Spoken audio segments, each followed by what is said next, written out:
নমস্কার বন্ধুরা, WB pharmacy YouTube চ্যানেলে আপনাদের সকলকে আবারও স্বাগতম জানাই। ফার্মাসি কাউন্সেলিং চয়েস ফিলিং কীভাবে করবেন এবং অ্যাডমিশন কীভাবে হতে হবে তার ভর্তির পুরো প্রক্রিয়াটা আমি ভিডিওর মাধ্যমে দেখিয়ে দিচ্ছি। দেখুন, প্রথমে আপনারা গুগলে এসে এই যে দেখতে পাচ্ছেন যে ওয়েবসাইটটা সার্চ করতে হবে, সেটা এটা sctedved.wb.gov.in/polyadm মানে পলিটেকনিক অ্যাডমিশন। তো এখানে আপনারা প্রথম যে ওয়েবসাইটটা আপনাদের ওপেন হবে সেই ওয়েবসাইটটিতে ক্লিক করবেন। এই যে ওয়েবসাইটটা, এটাতে ক্লিক করবেন। ক্লিক করলেই প্রথমে আপনাদের পশ্চিমবঙ্গ রাজ্য কারিগরি ও বৃত্তিমূলক শিক্ষা এবং দক্ষতা উন্নয়ন সংসদের ওয়েবসাইটটি ওপেন হবে, যেখানে দেখতে পারবেন লেখা রয়েছে counselling for admission in 2 years diploma in pharmacy course will be available লেখা রয়েছে ইন দিস পোর্টাল। মানে এই ওয়েবসাইটের মাধ্যমে, মানে এই পোর্টালের মাধ্যমে পাবেন। সেটা কিন্তু 15/1/2025 থেকে, মানে 15 তারিখ থেকে, জানুয়ারি মাসে। এবং তারপরে দেখুন এখানে লেখা রয়েছে অ্যাডমিশন ফর ফার্মাসি। এখানে আপনাদের ক্লিক করতে হবে। এবং যারা এখনও অবধি মেরিট লিস্টটি পাননি তারা অবশ্যই এই যে ডাউনলোড দ্য মেরিট লিস্ট লেখা রয়েছে, এই মেরিট লিস্টটা কিন্তু আপনারা প্রত্যেকে একবার ডাউনলোড করে নেবেন। তাহলে কিন্তু আপনারা জানতে পারবেন যে আপনাদের মেরিট লিস্ট ওয়াইজ র্যাঙ্ক কত রয়েছে, এবং লগ ইন করলে অবশ্যই আপনারা পেয়ে যাবেন। এবং নোটিশটাও কিন্তু ডাউনলোড করে নেবেন, যেখানে আপনারা দিন তারিখগুলো পেয়ে যাবেন যে কত তারিখ থেকে কত তারিখের মধ্যে আপনারা চয়েস ফিলিং করতে পারবেন, মানে কোন কোন কলেজগুলো রাখতে চাইছেন এবং কোন কোন কলেজগুলো রাখতে চাইছেন না সেগুলো দেখতে পারবেন। কবে আপনাদের ফার্স্ট রাউন্ড কাউন্সেলিং হবে, কবে আপনাদের সেকেন্ড রাউন্ড হবে, ফার্স্ট রাউন্ড কাউন্সেলিংয়ের ডেট ওয়াইজ অ্যাডমিশন কীভাবে করতে হবে, কত টাকা লাগবে, সব এখানে পেয়ে যাবেন। তো এখানে আপনাদের অ্যাডমিশন ফর দ্য ফার্মাসিতে ক্লিক করবেন। এখানে ক্লিক করলে আপনাদের কাছে যে জিনিসগুলো চাওয়া হবে, যে আপনারা যখন ফর্ম ফিল আপটা করেছিলেন ওয়েবসাইটে, সেই সময় আপনারা যে মোবাইল নাম্বার দিয়েছেন, রেজিস্টার মোবাইল ফোন নাম্বার, সেটা দেবেন। এবং আপনার যে আধার কার্ড নাম্বারটা রয়েছে সেই আধার কার্ড নাম্বারের 4টা ডিজিট দিতে হবে। তারপরে এখানে আপনাদের কী করতে হবে, সাবমিট ক্লিক করতে হবে। সাবমিট ক্লিক করলে কি হবে, আপনাদের রেজিস্টার মোবাইল নাম্বারটিতে একটা ওটিপি যাবে, সেই ওটিপিটা দিয়ে লগ ইন করতে হবে। লগ ইন করার পর, ওটিপি দেওয়ার পর আপনারা দেখতে পারবেন যে আপনাদের একটা প্রোফাইল ওপেন হয়ে আছে, যে প্রোফাইলের মধ্যে আপনার অ্যাপ্লিকেশন ফর্ম নাম্বার থাকবে এবং তার সঙ্গে আপনাদের ডিটেলসের মধ্যে আপনার নাম, আপনার জেন্ডার, আপনার ক্যাটেগরি এবং ফিজিক্যাল চ্যালেঞ্জ আছেন কিনা সেটা দেওয়া থাকবে। তার পাশেই দেখবেন এখানে কিন্তু লেখা রয়েছে ক্যাটেগরি ওয়াইজ র্যাঙ্ক, যেরকমটা এখানে দেখতে পাচ্ছেন ক্যান্ডিডেটের জেনারেল র্যাঙ্ক রয়েছে 3119 এবং এসসি র্যাঙ্ক রয়েছে 412। ঠিক নিচে দেখবেন যে এখানে এডিট প্রোফাইল এবং কনফার্ম অ্যান্ড নেক্সট লেখা রয়েছে। আপনারা প্রত্যেকে এডিট প্রোফাইলে ক্লিক করে আপনাদের সমস্ত তথ্যগুলো একবার চেক করে নেবেন যে সেখানে দেওয়া তথ্যগুলো আপনার ঠিক আছে কি না। যেমন মনে করুন এখানে যদি আমি ক্লিক করি এডিট অ্যান্ড প্রোফাইলে, তো সেই জায়গাটিতে আপনি দেখতে পারবেন যে আপডেট ডিটেলস লেখা রয়েছে, যেখানে ক্যান্ডিডেটের ফার্স্ট নেম, লাস্ট নেম এবং মিডিল নেম রয়েছে, তার সঙ্গে ফাদার্স নেম রয়েছে এবং মায়ের নাম রয়েছে। তার পাশাপাশি যেগুলো আপনাদের চেক করতে হবে যে আপনাদের ঠিকানার মধ্যে আপনাদের পুলিশ স্টেশনটি দেওয়া রয়েছে কিনা। অনেকেই কিন্তু পুলিশ স্টেশন থাকবে না, সেই জায়গায় আপনারা দিয়ে দেবেন। তার সঙ্গে আপনার যে পোস্ট অফিস রয়েছে সেটা ঠিকমতো দেওয়া আছে কিনা, না থাকলে অবশ্যই দেবেন। এবং পিন নাম্বার হয়ে যাওয়ার পর, মানে সব কিছু দেওয়ার পর এখানে দেখুন অ্যাড্রেস লেখা রয়েছে, বাকি পুরো অ্যাড্রেসটা এখানে আপনারা পূরণ করে দেবেন। আপডেট প্রোফাইলে ক্লিক করে আপনাদের প্রোফাইলটাকে সংশোধন অর্থাৎ পুনরায় ঠিক করে নেবেন। এটা অবশ্যই আপনারা প্রত্যেকে করবেন। এবং খেয়াল রাখবেন যখনই আপনি আপডেট করবেন আপনার ডিটেলসটা, তো সেই ক্ষেত্রে কনফার্মেশন চাওয়া হবে যে আপনি কি নিশ্চিত এই অ্যাড্রেসগুলো এবং অন্যান্য তথ্যগুলো আপডেট করতে যাচ্ছেন। কারণ কি, যদি আপনি একবার চেঞ্জ করেন তাহলে কিন্তু সেটা পুনরায় কিন্তু আর মানে সংশোধন করার সুযোগ দেওয়া হবে না। তাই একবারে ভালো মতো চেক করে তারপরে কিন্তু এটাকে আপডেট করবেন। তারপর দেখুন বন্ধুরা, এই প্রোফাইলটার মানে বাঁ দিকে খেয়াল করবেন, বাঁ দিকে যে পরপর যেগুলো রয়েছে এখানে প্রোফাইল রয়েছে, তারপর চয়েস ফিলিং রয়েছে। তারপর এখানে দেখবেন যে যদি আমি চয়েস ফিলিং ক্লিক করি তাহলে চয়েস ফিলিংয়ের অপশান আসছে। তারপরে এখানে যদি ক্লিক করি লিস্ট অফ অ্যাক্টিভিটিস, মানে আপনি কতবার অ্যাক্টিভিটিস হয়েছেন, এখানে আমি অনেক কবার ট্রাই করেছি, এই জন্য এখানে অ্যাক্টিভিটিসগুলো টাইম টেবিল দেখাচ্ছে।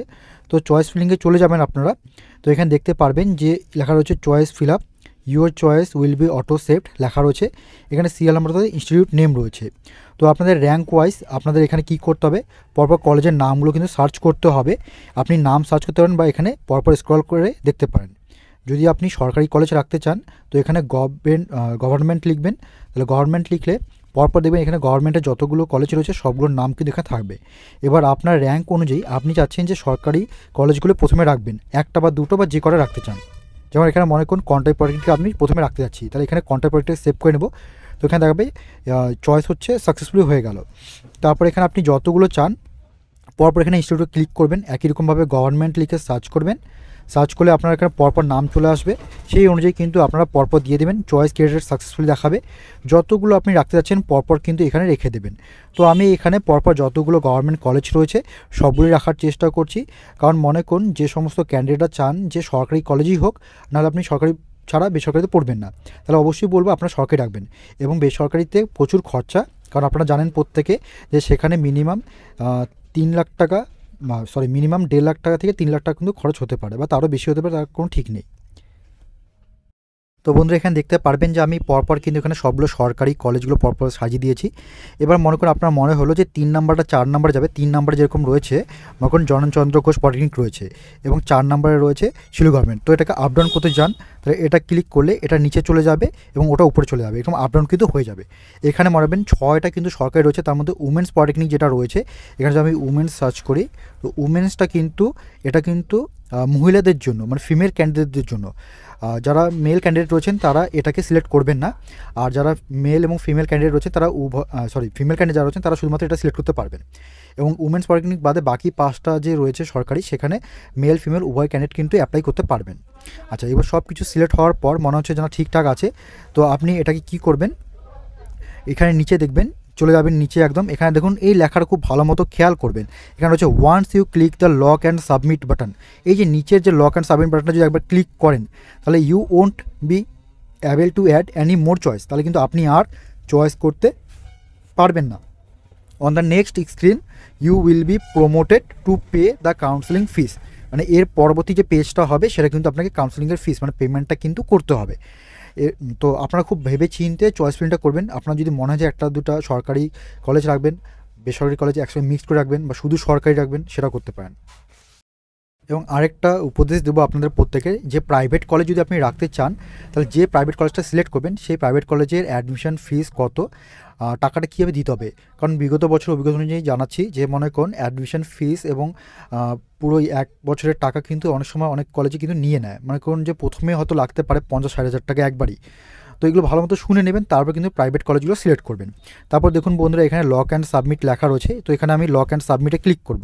যদি আমি এখানে ক্লিক করি তাহলে দেখতে পারবেন যে এখানে লেখা রয়েছে you have added 5 choice only. আপনি শুধুমাত্র 5টা চয়েস, যেহেতু এখানে 5টা চয়েস সিলেক্ট করা, আর ইউ শিওর যে আপনি কি নিশ্চিত যে এটাকে আপনি লক অ্যান্ড সাবমিট করতে যাচ্ছেন, তাহলে কিন্তু আপনাকে কাউন্সেলিংয়ের ফিস পেমেন্ট করতে হবে। এবার ইফ ইউ দেখুন এখানে লেখা রয়েছে if you would like to add more choice click add more choice button. যদি আপনি আরও চয়েস করতে চান তাহলে এখানে দেখুন অ্যাড মোর চয়েস আছে, সেখানে ক্লিক করতে পারেন, অথবা আপনি আর অ্যাড করতে চাচ্ছেন না তাহলে প্রসিড টু পেমেন্টে ক্লিক করবেন। তো প্রসিড টু পেমেন্ট ক্লিক করলে সরাসরি আপনাকে পেমেন্টের জায়গায় নিয়ে যাবে এবং আপনার যে চয়েস ফিল্ডটা আছে সেটা কিন্তু পুরোপুরি লক হয়ে গেলো। দেখুন এখানে কিন্তু চয়েস ফিল্ডটা লক হওয়ার পর আর কিন্তু এখানে সিলেক্ট করার মতো ইনস্টিটিউট অপশন নেই, আর কিছু নেই কিন্তু।